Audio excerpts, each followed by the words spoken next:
In chapter 21, pretty much the same thing happened as what happened in 19 and 20. In fact, well, the end of the book, as it's mentioned a couple other times in the book also, is the reason for, well, the same thought. It says, in those days there was no king in Israel, and every man did that which was right in his own eyes. In his own eyes. We can notice in this book a number of times where people did things without asking the Lord. And it starts right off with in 21, the same thing. And it's interesting to read the Bible. You know, a lot of atheists and different ones want to make a mockery of the fact that God, they say, look what God had them to do. They had them slay all these people and do this and that and the other. And yeah, sometimes God did have people get slain.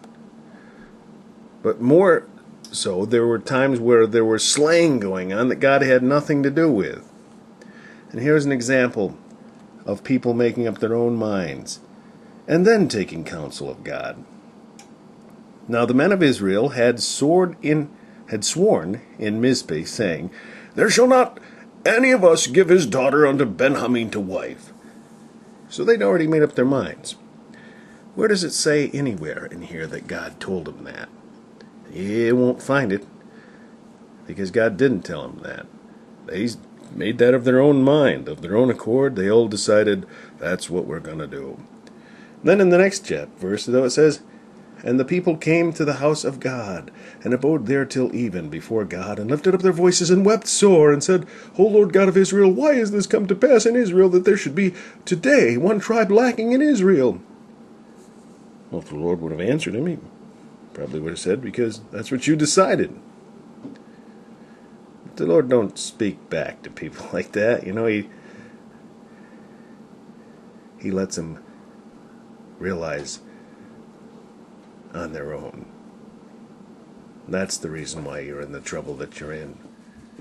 Because you do that which is right in your own eyes, and you don't seek counsel of me. And once again, this is where I err. You know, I follow up with this all the time myself, so by no means do I want anybody thinking that I'm giving anybody a hard time here. And I thank the Lord for giving me the opportunity to read Judges. As I started off this reading, I mentioned the fact that it was earlier in the year that God had me to read his book aloud. It was back in May of 2010 here. 2010, huh? No, 2010. I guess it is 2010.